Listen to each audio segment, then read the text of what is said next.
I wasn't the kind of man who cried. Not at my father's funeral, not when my dog got hit by a car when I was 9, not even when my mother called to tell me she had stage 3. I just handled things. That's who I was. That's who I thought I was. The day I found out my son wasn't mine, I was standing in a hospital hallway under fluorescent lights that hummed like they were trying to tell me something. My son had been sick for about 8 months by then. It started with fatigue, the kind you dismiss because kids are dramatic, because they stay up too late, because school is stressful. Then it was bruising. Big ugly bruises on his shins that he couldn't explain. Then a fever that wouldn't break for 3 days, and a pediatrician who stopped smiling halfway through the appointment and said words I'd never had reason to learn before. Aplastic anemia. His bone marrow wasn't producing enough blood cells. The doctors said he needed a transplant. They said the best donor was almost always a sibling or a parent. We didn't have other children, so it would be me. I went in without hesitation. Didn't even think about it. That's my son. Of course it's me. The hematologist pulled me into a small office just off the main corridor. He had a notepad on his desk that he kept clicking his pen against, and he wouldn't quite meet my eyes at first. He said there had been some anomalies in the compatibility testing. He said he wanted to be sure before we moved forward. He said, and I remember the exact way he phrased it because I've replayed it probably 4,000 times since. Based on these results, we're not seeing the genetic markers we'd expect between a biological father and child. I stared at him. He said it again, more plainly. I drove home in silence. My hands were on the wheel, but I don't remember the road. I walked in the front door and my wife was in the kitchen making pasta, and she looked up and smiled, and I just stood there in the doorway looking at her like I'd never seen her before in my life. Let me back up. Her name is Laurel. We met when I was 31. She was 28. A mutual friend introduced us at a backyard barbecue in July, one of those sticky summer nights where nobody wants to go home. She laughed at something I said, something I don't even remember saying, and that was it for me. I know that sounds like a movie. It wasn't a movie. It was just a Tuesday in July, and a woman laughed at something I said, and I thought, okay, this one. We dated for about 1.5 years. Got engaged on New Year's Eve, which I know is cliche, but she'd always wanted that, and I wanted to give her what she wanted. We got married in September, a small ceremony, just family and close friends. My best man was a guy named, well, I'll get to him. We had the kind of first few years that you look back on and call the good times. A small apartment whose turn it was to do dishes. Nothing extraordinary. Just our life. And it was enough. Our son was born 2 years into the marriage. I was in the delivery room. I cut the cord. I held him before she did, because there'd been a complication, and they had to work on her for a few minutes, and I stood there with this tiny, red-faced, screaming thing in my arms and thought, this is it. This is the whole point of everything. His name is Theodore. Theo. And he has her eyes and her nose, and I never once thought about it beyond that. Some kids look like the mother. That's just genetics. That's just how it goes. He was 12 when he got sick. So there I was in the kitchen doorway watching my wife stir pasta, knowing what I now knew, and I couldn't speak. She asked me how it went. I said fine. I said the doctor wanted to run a few more tests. I smiled. I don't know where that smile came from. Some automatic function of survival, maybe. I went upstairs. I sat on the edge of our bed. I looked at the photo on the nightstand. The 3 of us at the beach 2 summers ago, Theo holding up a crab he'd found, laughing that big, open laugh he has. And I thought about the doctor's words again, not seeing the genetic markers we'd expect. I didn't sleep that night. I lay on my side and listened to my wife breathe and tried to do the math. There is a particular kind of grief that doesn't have a name. It's not anger yet. It's not sadness exactly. It's more like the world has made a sound you've never heard before, and you don't know yet if it's dangerous or not. And everything is very still and very loud at the same time. That was the first night. I spent the next 2 weeks behaving normally, or as close to normally as I could manage. I helped Theo with his homework. I drove him to his appointments. I watched my wife fuss over him, bring him soup, adjust his blankets, and I watched her like a man watching a stranger he used to know. She was the same, exactly the same. That was the strange part. Whatever she was carrying, she carried it without showing a single crack. I had a private paternity test done through a lab in another city. I mailed it myself. I didn't tell anyone. I barely admitted to myself what I was doing as I was doing it.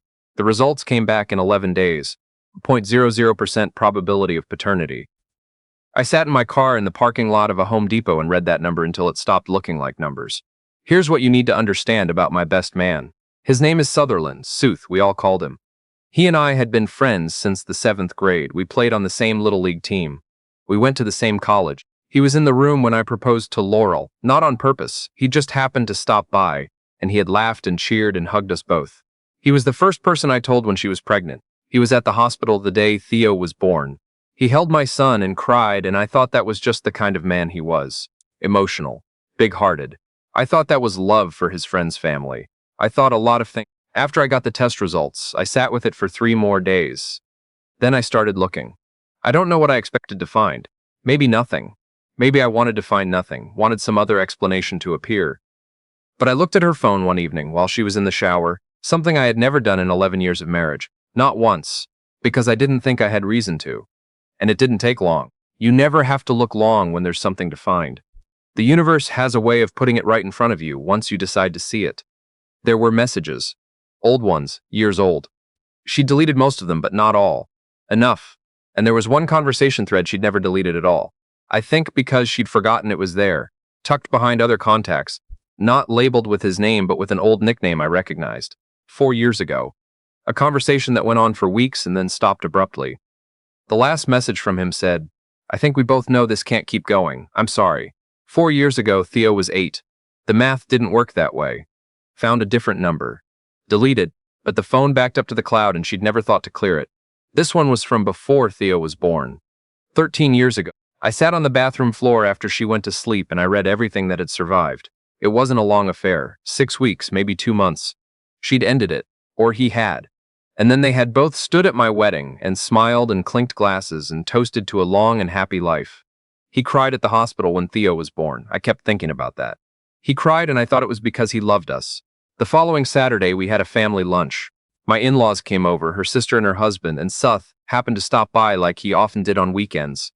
Just part of the furniture, part of the life, always welcome, always a seat at the table. I watched him interact with Theo. I watched how he roughhoused with him, how he called him little man, how he ruffled his hair. Theo adores him. Adored. I don't know what tense to use anymore. I didn't say anything that day either. I'm not proud of what came next, but I'm not going to lie about it. I spent about 2 days in a place I don't want to describe. Dark, airless. I didn't go to work. I told my wife I was fighting a cold. I lay in the guest room and I thought about all of it. The wedding, the hospital, the beach photo, the hair ruffling, all of it stacked on top of itself until it became something I couldn't look at directly. And then slowly something shifted. Not peace, not forgiveness. I'm not there yet and I don't know if I will be, but something harder than either of those things. Clarity. I called a lawyer on a Wednesday morning. A referral from someone I trusted, a woman who handled family law and didn't waste words. I told her the basics. She didn't flinch. She said, "Okay, here's what we do." I didn't tell my wife I'd seen a lawyer. I didn't tell her I knew. What I did, and I want to be honest about this because I know some people won't understand it, is I continued helping Theo. I continued being there for his appointments, for his treatment, for his homework and his fears and his bad nights.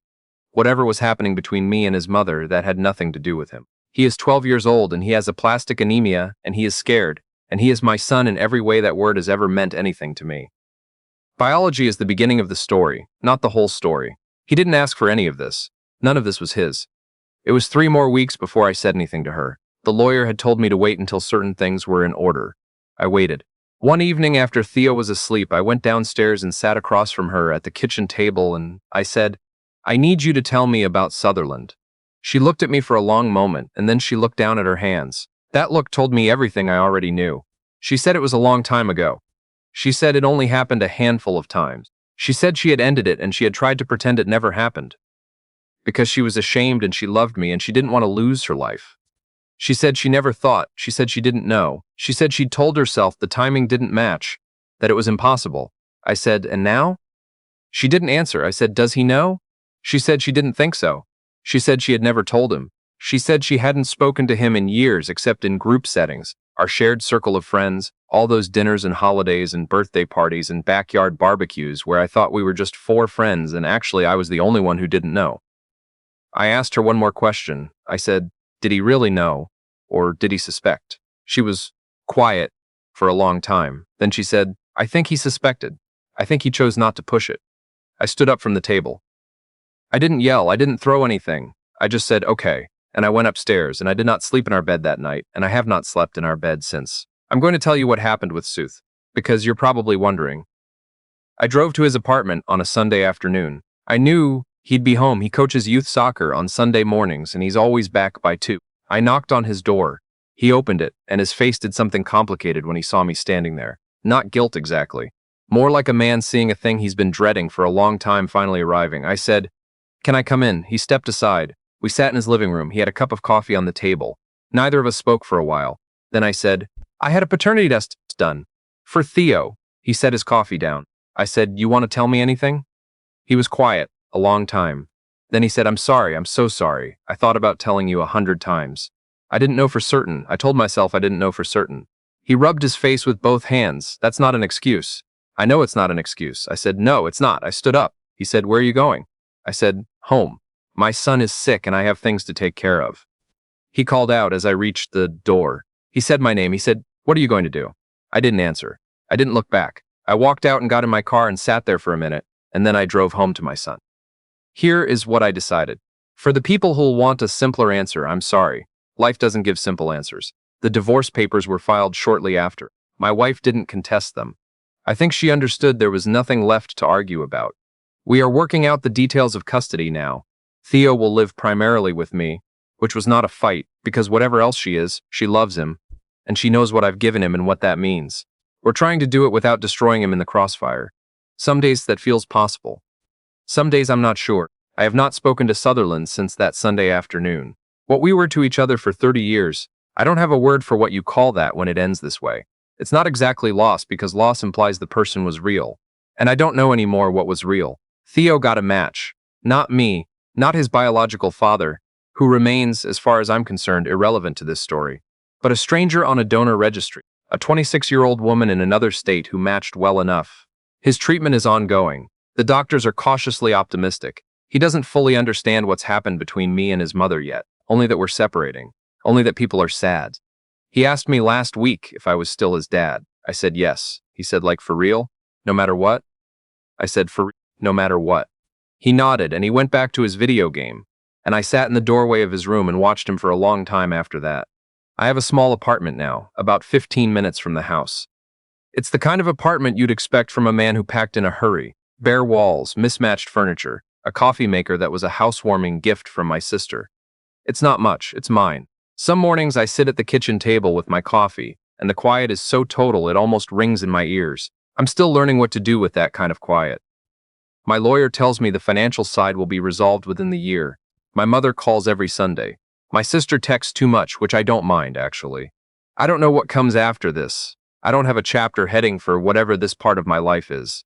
I know I'm still standing. I know my son is still fighting. I know some things that felt permanent turned out not to be, and some things I thought were borrowed turned out to be mine after all. That's enough for now. That has to be enough.